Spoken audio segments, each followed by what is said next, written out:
ओम शनिश्चराय नमः। मैं सीता प्रजापति आज लेके आई हूँ शनिवार व्रत कथा। जो कथा सुनने मात्र से होती है सारी मनोकामनाएं पूर्ण। अगर हमें साढ़े साथी लगी हुई है तो वो दूर हो जाती है ये कथा सुनने मात्र से। तो इस प्रकार है ये कथा। एक समय की बात है कि सूर्य और चंद्रमा, मंगल और बुध, बृहस्पति और शुक्र, शनि और राहु केतु, इन ग्रहों में आपस में झगड़ा हो गया कि 9 ग्रहों में कौन बड़ा है। सब अपने आप को बड़ा कहते थे। जब आपस में कोई निश्चय न हो सका तो सब के सब आपस में झगड़ते हुए इंद्र के पास गए और कहने लगे कि आप सब देवताओं के राजा हो, इसीलिए आप हमारा न्याय करके बतलाओ कि हम 9 ग्रहों में सबसे बड़ा कौन है।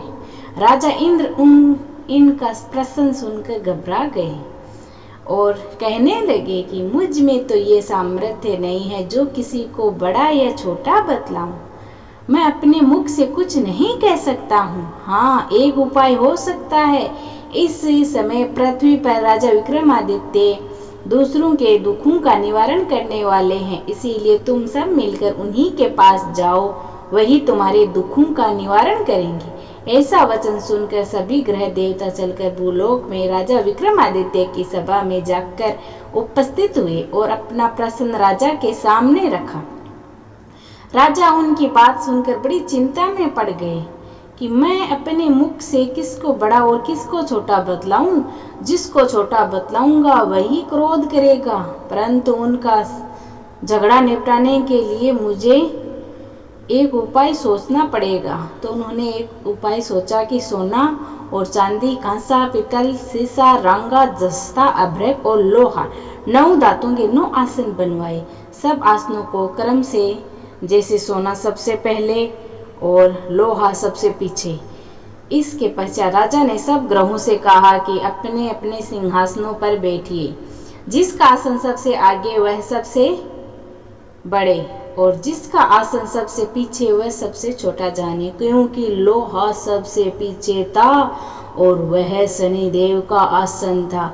इसीलिए शनिदेव ने समझ लिया कि राजा ने मुझको सबसे छोटा बना दिया है मुझे। इसीलिए शनि को बड़ा क्रोध आया और कहा, हे राजा, तू मेरे पराक्रम को नहीं जानता। सूर्य एक राशि पर 1 महीना, चंद्रमा 2.25 महीना 2 दिन, मंगल 1.5 महीना, बृहस्पति 13 महीना, बृहस्पति और शुक्र 1 महीने, परंतु मैं एक राशि पर 2.5 अथवा 7.5 साल तक रहता हूँ। बड़े बड़े देवताओं को भी मैंने भीषण दुख दिया है। राजन सुनो, राम जी को 7.5 आई और वनवास हो गया। रावण पर आई तो राम और लक्ष्मण ने सेना लेकर लंका पर चढ़ाई कर दी। रावण के कुल का नाश कर दिया मैंने। हे राजा, अब तुम सावधान रहो। राजा कहने लगा, जो कुछ भाग्य में होगा देखा जाएगा। उसके बाद अन्य ग्रह तो प्रसन्नता के साथ चले गए, परंतु शनिदेव बड़े क्रोध से वहां से सिधारे। कुछ काल व्यतीत हो जाने पर जब राजा को 7.5 की दशा आई तो शनिदेव घोड़े के सौदागर बनकर अनेक सुंदर घोड़े के सहित राजा की राजधानी में आ गए। जब राजा ने सौदागर के आने की खबर सुनी तो औसपाल को अच्छे घोड़े खरीदने की आज्ञा दी। औसपाल ऐसी अच्छी नस्ल घोड़े को देखकर उनका मूल्य सुनकर चकित रह गया, परंतु राजा को खबर दी। राजा उन घोड़ों को देखते ही एक अच्छा सा घोड़ा सवार के लिए चुना और घोड़े पर बैठकर घोड़ा जोर से भागा और बहुत दूर जाकर एक घने जंगल में जाकर राजा को घोड़ा छोड़कर अंतर ध्यान हो गया। इसके बाद राजा अकेला जंगल में भटकता फिरता रहा। बहुत देर के पश्चात राजा ने भूख और प्यास से दुखी देकर भटकते भटकते एक ग्वाल को देखा। राजा ने ग्वाल ने राजा को प्यास से व्याकुल देखकर पानी पिलाया। राजा की उंगली में एक अंगूठी थी, उसे निकालकर प्रसन्नता के साथ ग्वाल को दे दी। शहर की ओर चल दिया। राजा शहर में पहुंचकर एक सेठ की दुकान पर जा बैठता है और अपने आप को उज्जैन का रहने वाला अपना नाम विका बतलाया। सेठ ने उसको कुलीन मनुष्य समझकर जल आदि पिलाया। भाग्यवश उस दिन सेठ की दुकान पर बिक्री बहुत अधिक हुई। तब सेठ उसको भाग्यवान पुरुष समझकर भोजन कराने के लिए अपने साथ ले गया। भोजन करते समय राजा ने आश्चर्य की बात देखी कि खूंटी पर हार लटक रहा है और वह खूंटी हार को निगल रही है। भोजन के पश्चात कमरे में आने पर जब सेठ को कमरे में हार न मिला तो सबने यही निश्चय किया कि सिवा विका के और कोई इस कमरे में आया ही नहीं, अतः उसे ही उसी ने हार को चोरी किया है। परंतु विका ने हार लेने से मना कर दिया। इस पर 5-7 आदमी इकट्ठा होकर उसको फौजदार के पास लाया। फौजदार ने उसको राजा के सामने उपस्थित कर दिया और कहा, ये आदमी तो भला प्रतीत होता है, चोर मालूम नहीं होता, परंतु सेठ का कहना है कि इसके सिवा और कोई घर में आया ही नहीं, अवश्य ही इसी ने चोरी की है।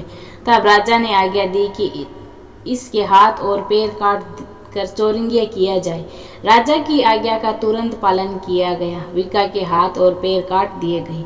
इसी प्रकार कुछ काल व्यतीत होने पर एक तेली को अपने घर ले गया उसको और कोल्हे पर उसको बैठा दिया। विका अपने मुख से बैल को हाँकता रहा। शनि की दशा समाप्त हो गई। एक रात को वर्षा ऋतु के समय वह मल्हार राग गाने लगा।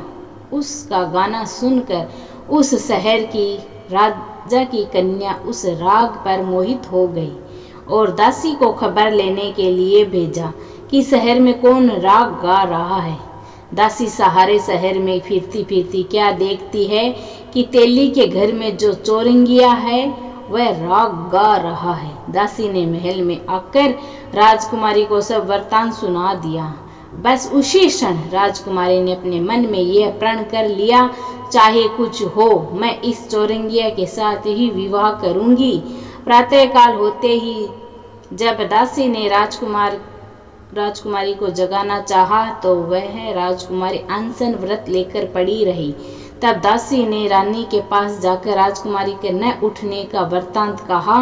रानी तुरंत ही वहां पर आकर राजकुमारी को जगाया और उसके दुख का कारण पूछा। राजकुमारी ने कहा, माताजी, मैंने ये प्रण कर लिया है कि तेली के घर में जो चोरंगिया है उसी के साथ मैं विवाह करूंगी। माता ने कहा, पगली, ये क्या बात कर रही है? तुझको तो किसी देश के राजा के साथ विवाह जाएगा। कन्या कहने लगी, माता, मैं अपना प्रण कभी नहीं तोड़ूंगी। माता ने चिंतित होकर ये बात राजा को बताई। जब राजा ने भी आकर यह समझाया कि मैं अभी देश देशांतर में जाकर दूत भेजकर सहयोग रूपवान एवं बड़े बड़े गुणी राजकुमार के साथ तुम्हारा विवाह करूंगा, ऐसी बात तुमको कभी नहीं विचारनी चाहिए। कन्या ने कहा, पिताजी, मैं अपने प्राण त्याग दूंगी परंतु दूसरे से विवाह नहीं करूंगी। इतना सुनकर राजा ने क्रोध से कहा कि यदि तेरे भाग्य में ऐसा ही लिखा है तो जैसी तेरी इच्छा हो वैसा ही कर। राजा ने तेली को बुलाकर कहा कि तेरे घर में जो चोरंगिया है उसी के साथ मैं अपनी कन्या का विवाह करना चाहता हूँ। तेली ने कहा, कहाँ आप हमारे राजा और कहाँ मैं एक नीच तेली। परंतु राजा ने कहा, भाग्य लिखा कोई नहीं टाल सकता, अपने घर जाकर विवाह की तैयारी करो। राजा ने उसी समय तोरण और बंदवा लगाकर अपनी राजकुमारी का विवाह चोरंगिया बना विक्रमादित्य के साथ कर दिया। रात्रि को जब विक्रमादित्य और राजकुमारी महल में सोए तो आधी रात के समय शनिदेव ने विक्रमादित्य को स्वप्न दिया कि राजा, कहो, मुझको छोटा बतलाकर तुमने कितना दुख उठाया। राजा ने क्षमा मांगी। शनिदेव ने प्रसन्न होकर विक्रमादित्य को हाथ और पैर दे दिए। तब राजा ने कहा, महाराज, मेरी प्रार्थना स्वीकार करें। जैसा दुख आपने मुझे सौंप दिया है ऐसा और किसी को न दे। शनिदेव ने कहा कि तुम्हारी ये प्रार्थना स्वीकार है। जो मनुष्य मेरी कथा सुनेगा या उसको पढ़ेगा उसको मेरी दशा में कभी भी किसी प्रकार का दुख नहीं होगा, और जो नित्य ही मेरा ध्यान करेगा या चींटियों को हटा डालेगा उसके सब मनोरथ पूर्ण होंगे। इतना कहकर शनिदेव अपने धाम को ओर चले गए। राजकुमारी की आंख खुली और उसने राजा को हाथ और पैर सही सलामत देखे तो आश्चर्य को प्राप्त हुई। उसको देखकर राजा ने अपना समस्त हाल कह सुनाया। मैं उज्जैन का राजा विक्रमादित्य हूँ। यह बात सुनकर राजकुमारी अत्यंत प्रसन्न हुई। प्रातः काल राजकुमारी ने उसकी सखियों ने पूछा तो उसने अपने पति का समस्त वृत्तांत कह सुनाया। तब सबसे प्रसन्नता प्रकट की और कहा कि ईश्वर ने आपकी मनोकामना पूर्ण कर दी है। जब उस सेठ ने यह बात सुनी तो वह विक्रमादित्य के पास आए और राजा विक्रमादित्य के पैर में गिरकर क्षमा मांगने लगे। मैंने चोरी का आप पर झूठा दोष लगाया, अतः आप मुझको जो चाहे दंड दे दो। राजा ने कहा, मुझ पर शनिदेव का कोप था, इसी कारण यह सब दुख मुझको प्राप्त हुआ। इसमें तुम्हारा कोई दोष नहीं है। तुम अपने घर जाकर अपना कार्य करो। सेठ बोला कि मुझे तब भी शांति मिलेगी जब आप मेरे घर जाकर प्रतिपूर्वक भोजन करोगे। राजा ने कहा, जैसी आपकी मर्जी हो वैसा ही करें। सेठ ने अपने घर जाकर अनेक प्रकार की सुंदर भोजन बनवाए और राजा विक्रमादित्य को प्रतिभोज दिया। जिस समय विक्रमादित्य भोजन कर रहे थे, एक अत्यंत आश्चर्य की बात सबको दिखाई दी। जो खूंटी पहले हार को निगल रही थी, अब वही खूंटी हार को उगल रही है। जब भोजन समाप्त हो गया तो सेठ ने हाथ जोड़कर बहुत सी मोहरे राजा को भेंट की और कहा कि मेरे श्री कौर नाम एक कन्या है, उसका पाणी ग्रहण आप करें। इसके बाद सेठ ने अपनी कन्या का विवाह राजा विक्रमादित्य के साथ कर दिया। बहुत सा दासियां दहेज इस प्रकार कुछ दिनों तक वहां निवास करने पर पश्चात विक्रमादित्य ने शहर के राजा से कहा कि अब मेरी उज्जैन जाने की इच्छा है। फिर कुछ दिन के बाद विदा लेकर राजकुमारी मन भावनी सेठ की कन्या श्री कुंवर तथा दोनों जगह के दहेज में प्राप्त अनेक दास दासियां सहित रथ और पालकियों सहित विक्रमादित्य उज्जैन की तरफ चल दिए। जब वे शहर के निकट पहुंचे और पूर्ववासियों ने राजा के आने का समावाद सुना तो समस्त उज्जैन की प्रजा आगवानी के लिए आई।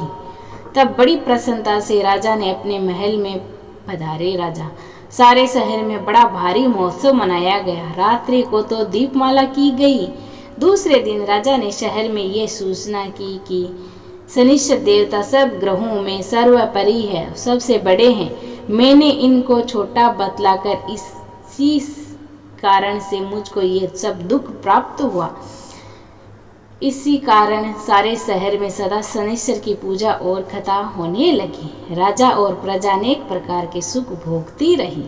जो कोई शनिश्चर की इस कथा को पढ़ता है या सुनता है, शनिदेव की कृपा से उसके सब मनोरथ पूर्ण होते हैं और सब दुख दूर हो जाते हैं। शनि महाराज की कथा को व्रत के दिन अवश्य पढ़नी चाहिए। ओम शांति, ओम शांति। शनिदेव जी की आरती भुजाचार ते ही छाजे गदा हस्त प्यारी। जय शनिदेवा, जय शनिदेवा।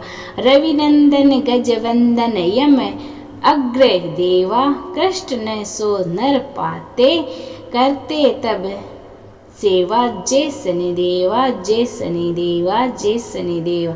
तेज अपार तुम्हारो स्वामी, सहा नहीं जावे। तुमसे विमुख जग में सुख नहीं पावे। जय शनिदेवा, जय शनिदेवा, जय शनिदेव।